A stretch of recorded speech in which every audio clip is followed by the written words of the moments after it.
Hello hello বন্ধুরা, আমি কিছু কথা বলতে চাই আপনাদের কাছে।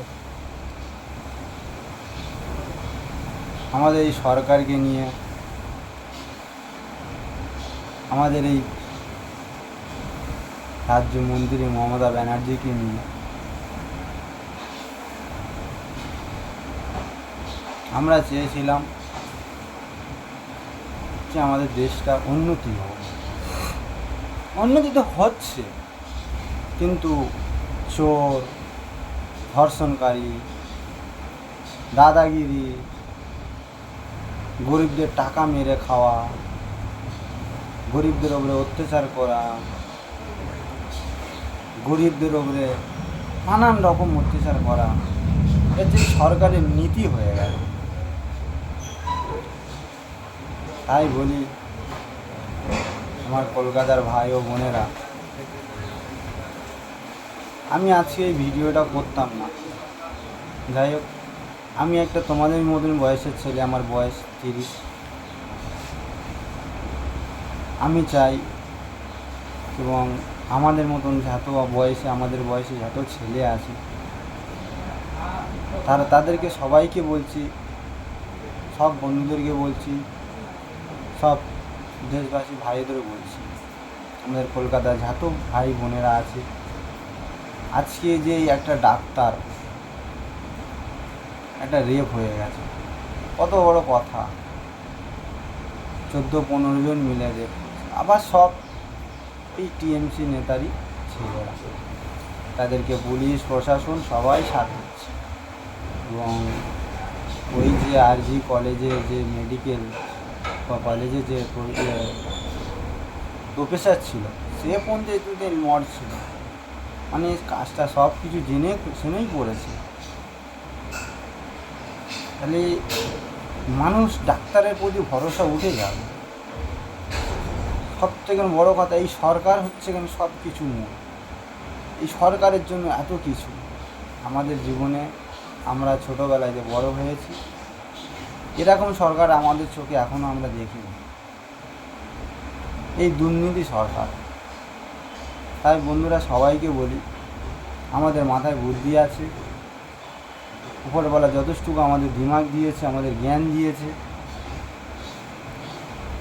তা সবাইকে বন্ধুরা বলি, এই সরকারকে চেঞ্জ করে দাও। সরকার আমাদের জন্য ভালো নয়, গরিবের জন্য ভালো নয়। এই সরকার চোরেদের জন্য, যারা চুরি করে খাবে, গরিবের টাকা মেরে খাবে, গরিবকে অন্যায় অত্যাচার করে করবে, তাদের ঘরদোর ভাঙবে, তাদের ঘরদোর লুট করবে, তাদের জায়গা কেড়ে নেবে। চিটিং বা সরকার। সরকারকে আশ্রয় দিও না, এই সরকারকে ফেলে দাও।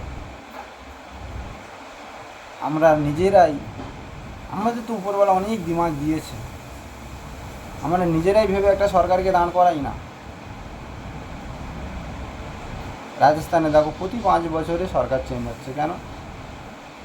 এটাই নিয়ম। যে ভালো করছে না তাকে সরিয়ে দাও। আমাদের কাছে সব কিছু, আমরা তো ভোট দিচ্ছি, আমাদের উপরে দাদাগিরি কেন? আমরা গরিব মানুষ, আমরা ভোটের জন্য কত কিছু করেছি। ভোটের জন্য কত জেনারেল ছেলে মারা যাচ্ছে। সেই মমতা, তার ভোট চলে যাচ্ছে, সে সব কিছু ভুলে যাচ্ছে। আবার তার এমএলএ, মন্ত্রী, প্রধান সবাই দাদাগিরি দেখাচ্ছে, বড় বড় মস্তান। বাপ রে বাপ! আবার গরিবের উপরে মস্তানি করে কী লাভটা পাচ্ছে ভাই বল? তাই বলি কলকাতা ভাই ও বোনেরা, সবাইকে বলছি, এই সরকারকে চেঞ্জ করে দাও। এই সরকার ভালো না। আপনাদের কাছে এইটুকুনি দয়া করো বললাম। আপনারা যথেষ্ট মাথায় বুদ্ধি দিয়েছে আপনারা সবাই ভাববেন। আমার ছোটো দিমাগের কথা নিয়ে আমি কতটুকু বললাম, খুব সাহস করে বলেছি। যাই হোক, আপনারা ভাববেন, আপনাদের কি বিচার আছে, আপনারা ভেবে এই এমএলএ ভোটে ভোট দেবেন। এই সরকার ভালো নয়, একদম ভালো নয়। বিশ্বাস করো ভাইরা, এই সরকার একদম ভালো না। আমি যদি বুঝতে পারি, আপনারা কেন বুঝতে পারছেন না? তোমরা কেন বুঝতে পারছো না? এই গরিবের সরকার নয়। এই 1,000 টাকা করে দিয়ে ভাবছি আমি অনেক কিছু দিচ্ছি, কিন্তু আপনারা ভাবেন তো, যদি 1,000 টাকা না দিয়ে আমার প্রতি বাড়ি যদি একটা করে চাকরি দেয়, তাহলে আমার কতটা সুবিধা হবে। আমার 1,000 টাকা বেশি না মাসে 20,000 টাকাটা বেশি? কোনটা বেশি?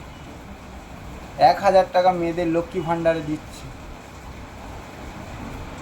আবার চালের দাম দেখো 40, 50, 60, 70। সবজি বাপরে বাপ, আলু 70 টাকা আলু গেছে, 50 টাকা আলু যাচ্ছে। আরে গরিব মানুষ পাবে কোথায়, খাবে কোথায়? যারা দিন আনে দিন খায়, খাবে কোথায়, পাবে কোথায়? মুরগির গোশ 250 টাকা কিলো, আরে গরিব মানুষ খাবে কোথায়? খাসির গোশ 800 টাকা কিলো, মানে গরিবরা তো ছুঁইতেই পারবে না, খাবার তো দূরের কথা, ছুঁইতে পারবে না গরিব মানুষ। তাহলে আমরা গরিব বলে কি আমাদের কোনো স্বাধীনতা নেই? তাহলে আমরা কিরম, কোন সরকারের কাছে আমরা বাস করছি, কোন সরকারের হাতে আমরা আছি? আমরা চাইলে সরকারকে চেঞ্জ করতে পারি না? আমরা সবাই যদি চাই সরকারকে চেঞ্জ করা যায়। আমাদের মমতা ব্যানার্জি খুব ভালো মানুষ নয়, তোমার কাছে তোমার মতন, আমার কাছে আমার মতন। তৃতীয় কথা, হ্যাঁ, যে সবজির দাম এত আগুন, বাপ রে বাপ। আগে আমরা 100 টাকা নিয়ে যদি বাজারে যেতাম, কত সবজি হতো, আর এখন 500 টাকা নিয়ে গেলে একদিনের সবজি আসে না ভাই। দুনিয়া কত আগে চলে গেছে। গরিব মানুষ পাবে কোথায়? গরিব মানুষের টাকা মেরে খেয়ে নিচ্ছে সরকার, গরিব মানুষ পাবে কোথায়? গরিব মানুষ চলবে কী করে? যে বড় লোকরা বড় লোকের মতন দিন রাজা বাদশাহী করে চলে যাবে, আর গরিবরা গরিবের মতন সারা জীবন থেকে যাবে। এই সরকারের নিয়ম, এই সরকারের নীতি। সবাইকে বলছি বন্ধুরা, এই সরকারকে বয়কট করুন প্লিজ, আপনাদের কাছে হাত জোড় করে বলছি, এই সরকারকে বয়কট করুন, সরকার চেঞ্জ করুন। আর দরকার পড়ে আমার এই ভিডিওটি তোমাদের কাছে, সবার কাছে অনুরোধ করে বলছি, শেয়ার করুন, লাইক করুন, কমেন্ট করুন। আপনারা কোথায় থেকে বলছেন, আপনার নাম কি একটু জানাবেন প্লিজ, কমেন্টে বলে দেবেন, একটু শেয়ার করে দেবেন। এই বলে আমার ভিডিও শেষ করলাম।